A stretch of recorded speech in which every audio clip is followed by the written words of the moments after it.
We are now a year removed from the first YNW Melly double murder trial that ended in a hung jury. Melly's retrial was paused after the state appealed a judge's ruling that excluded evidence from Melly's phone records, emails, and social media posts. Alright boys, I know this trial's been crooked for months, but today I'm going to read a few documents, and Melly's former lawyer, BRADFORD COHEN, a very seasoned lawyer from Florida, posted a new document on Instagram today, and I'm going to read that because it's really interesting. Hit subscribe, like the video right now, let's get right into it, boys. Alright, so the first document we got here is order denying defendant's motion to set aside stay and order granting defendant's motion to modify stay to allow discovery to proceed. So when the state requested a stay on this case, they wanted it completely paused while the appellate court dealt with everything else. Melly's team wanted to proceed to get it going faster. The court cites this case right here, says the taking of depositions is not a judicial proceeding since the judge is not in attendance and since the deposition cannot be received in evidence. From 1985 and 1987, if depositions are not judicial proceedings, it stands to reason that no part of the discovery process can be a judicial proceeding. The state argues that the automatic stay provision divests this court of jurisdiction, and the 4th District Court of Appeal now has sole jurisdiction of the entire case. This is incorrect. They're saying the state is wrong. The court retains jurisdiction over discovery matters as well as all matters collateral to the subject matters on appeal, even though the case has been automatically stayed. While this court denies the vacator of the automatic stay, the preceding analysis is helpful in determining whether to partially modify the stay to allow for discovery and litigation related to discovery issues to proceed while the orders on appeal are pending before the 4th District Court of Appeals. The court finds that there are compelling circumstances to modify the stay to allow for discovery and discovery-related litigation to proceed while the rest of the case is stayed. So it sounds like the judge has a brain and wants this trial to be fucking over because it's 5 years. Holy shit, this guy's been locked up for 5 years. If the defendant is unable to proceed with discovery, he will be forced to choose between his speedy trial rights and his right to a fair trial when the 4th District Court of Appeal eventually issues a mandate in this case. Since he is not entitled to a pretrial release, he will be detained for longer than necessary pretrial due to the delay in concluding discovery. Both cases involve complex issues, expert testimony, multiple witnesses, and extensive discovery. While the state continues to obtain evidence and conduct additional testing during the pendency of the appeal, it is highly unlikely that the defendant will be able to dispose all witnesses and fully prepare for trial within 90-day speedy trial window that starts to run after the 4th District of Appeal issues a mandate of discovery does not proceed during the pendency of the appeal. Not only are there other outstanding depositions of expert state witnesses, but the defendant may need to retain his own experts based on the outstanding discovery and the depositions of the expert witnesses. The co-defendants will be forced to face the same Hobson's choice. Proceeding with discovery and depositions and litigating discovery-related matters will in no way affect the issues that are currently on appeal. Okay, so that last sentence right there sums it up. Let's get this going while the appeal is being handled. The judge had a brain. This was filed May 2nd. So I haven't made an update video since April.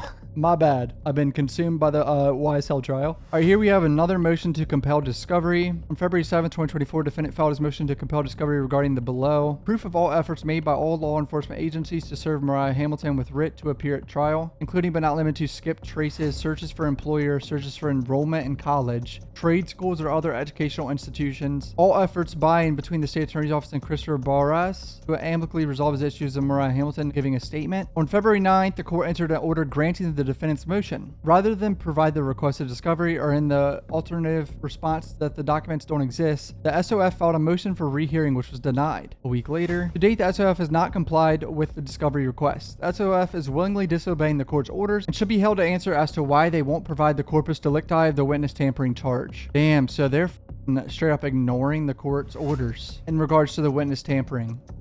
The state's been very grimy in this case. I'm going to be honest, boys. The detective was sketchy. Remember, the detective was proven to be a liar. A member of the district attorney's office even said that he was a liar. Like his own side straight up said he was. The actions of the SOF are in bad faith, and the defendant requests that if the above described discovery request is not provided, then the information filed by the SOF should be dismissed. So now here's the state's response to the defense's second motion to compel about what I just read before. They say the state was never notified for this motion to be heard on February 9th. On February 6th, the state emailed the Honorable Court confirming the motions that was believed to be set for this particular hearing date. These motions include the defense urgent motion for status. At no point in time was the defense second motion to compel ever docketed to be heard. Despite not being placed on the docket for hearing, counsel for the defendant presented the motion in court. When this motion was brought up by defense counsel, the state very clearly stated that this motion was not set for today and that the state would like time to respond to this motion in writing. The court, without any indication of response, simply said, "What's next?" Wait, so the state's saying this wasn't planned at all and everyone just wanted to proceed? God forbid the defense and the judge say, "What's next? Let's keep it going." I know they have to keep it in order and everything and have shit on the docket, but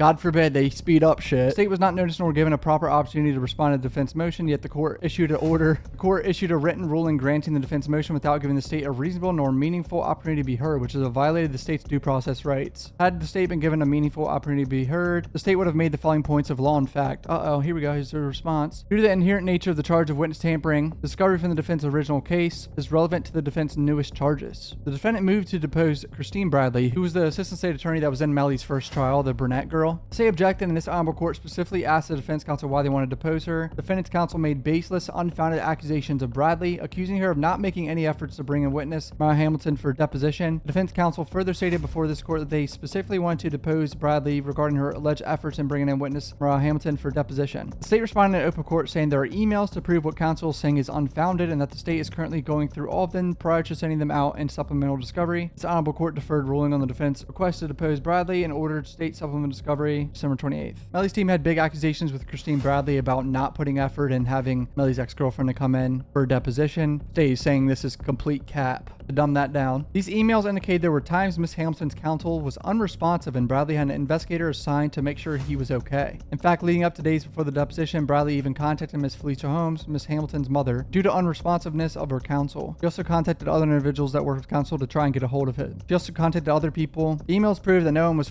getting a hold of anybody. Proof of all efforts made by all law enforcement agencies to serve Mariah Hamilton with writ to appear at trial. This is impossible to comply with. The state is not privy to what police departments in other counties do in order to locate Miss Hamilton. Now they're citing some cases here. Despite the violation of its due process rights, and despite the defendant accusing the state of willfully disobeying a court order, the state has turned over what it can turn over prior to any order from this court as laid out above. At this junction, the defendant's motion is repetitive, frivolous, and an abuse of the court's time, therefore should be stricken. Alright, so the state is not happy. I'm telling you, man, Melly's team got rid of Kristine Bradley, the first assistant state attorney. The new one, the blonde Alexandra Buckaloo, is no joke. Like, she does not play games. Might have shot themselves in the foot there. All right, another document, second amended sworn motion to dismiss. They got the dates wrong. On October 17, 2023, the defendant was charged by information which includes, but is not limited to, tampering of a witness in capital felony. Remember, Melly is accused of sliding a note under his jail door to someone else on the phone who then relayed a message to his girl saying, keep ASAP Rocky's baby mama in the Maybach. ASAP Rocky's baby mama is Rihanna.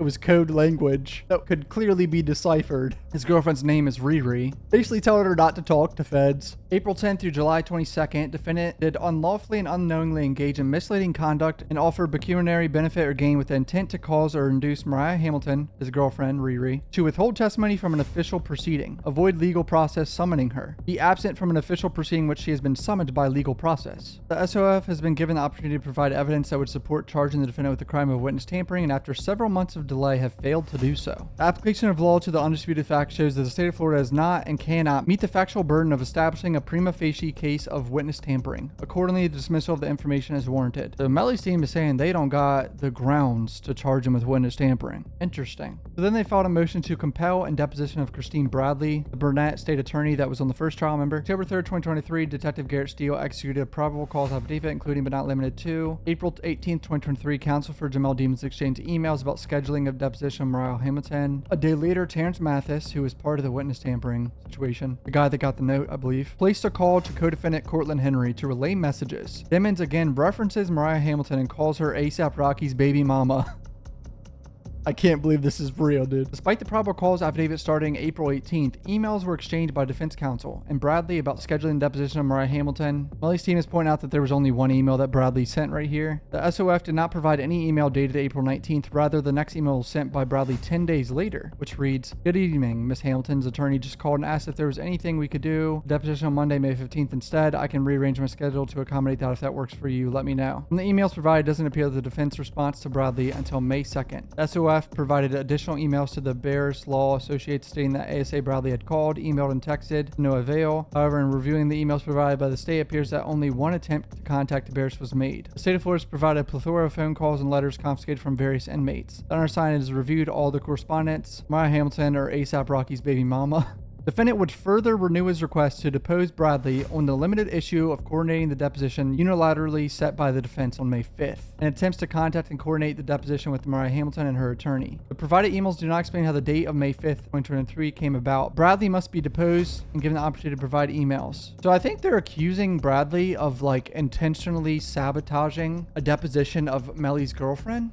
and like not being good at emailing people. That's what the gist I'm getting from this. It's worded very poorly. All right, defense motion to exclude irrelevant and immaterial telephone conversations between Cortland Henry and Molina. I'm guessing that's his girlfriend or something. 96 jail calls. Holy shit. No evidentiary basis for the admission of these calls against Mr. Dimmons. At the time of the calls, Cortland Henry had already been arrested and was merely having small talk with his girlfriend. Given this context, there is no sense in which the calls were in furtherance of their underlying witness tampering charge, the conspiracy charge, the solicitation charge, or directing gang activity charges alleged in the indictment. There's no other basis on which the calls could be admitted against Mr. Dimmons. A lot of hearsay apparently as well in these calls. So I mean, yeah, 96 calls. I'm sure they can narrow it down some more. That seems a little extensive. Defendant's motion eliminate to exclude irrelevant and immaterial YouTube videos of 1090 Jake. Hey bro, shout out 1090 Jake. Supplemental discovery filed January. 1090 Jake talking about the Island Boys claiming to be Bloods. YouTube videos contain irrelevant, immaterial, and inadmissible statements depicting violent and illegal gang activity. The probative value would be substantially outweighed by the danger of unfair prejudice, confusion of the issues, and misleading the jury. We've heard that a bunch on the YSL trial as well. Now they want to exclude a relevant and immaterial TikTok video of Neek Baby. Oh, this is a TikTok of Cortland Henry's girlfriend. Both Henry and his girlfriend are video playing with different filters and talking to the camera. There's no sense in which this video is in furtherance of the underlying witness tampering charge. So they're just saying it's irrelevant again to TikTok, okay? Why is the state adding TikToks of Cortland and his girlfriend? I'm confused. Now they're trying to get rid of these jail calls of James Howard. 600 phone calls of James Howard. Who is James Howard? Why is that name not ringing a bell to me right now? One conversation James Howard has with an unknown female where a clear attempt to garner clout. He name drops Melly and blurts out to the female listener, I have to talk to Melly today. Outside of the brief one mention in the one call, all other communications have nothing to do with Mr. Dimmons. That's so strange. Why are they adding 600 calls if that's the only thing he talks about in one call? We've got to be missing something here. All right, so here's what Bradford Cohen posted. He says, this just came in on the Melly case. Essentially, the Broward State Attorney's Office really screwed up this case. I've never seen anything like it. Literally refused to pass this case to an unconflicted state attorney's office after the defense listed one of their own state attorneys as a witness. They wanted to be able to cross-examine the state attorney that was amounted to a whistleblower and testified that a police officer lied. The lead detective in the case lied in the situation with Melly's mom. He did something out of his jurisdiction to get Melly's mom's phone out of her hand and then like tweaked her wrist or whatever. And then he told another officer to act like he was in the room. So it was just some bullshit like that. The lower court ruled that the Broward State Attorney's Office cannot cross-examine one of their own. That means if they stay in the case, there will not be no cross-examination of state attorney that testified the lead detective lied about the service of a subpoena. The subpoena Melly's mom's phone. The appellate court disagreed with the lower court. A real circus over this case, mishandled from the first day when I was in this case. Bad investigation, even worse trial. To think that the Broward State Attorney's Office would mishandle an important double murder case because of ego. So yeah, it sounds like they're not going to be able to cross-examine that assistant state attorney's name. I forgot her name. I'm drawing a blank because it was months ago. Sorry. This trial's been a complete shit show, just like the YSL one. I mean, I know Melly's accused of some crazy shit, but it's been 5 years, so let's get this shit over with, boys. That's pretty much it on the updates. Hit subscribe. Love you guys. Peace out.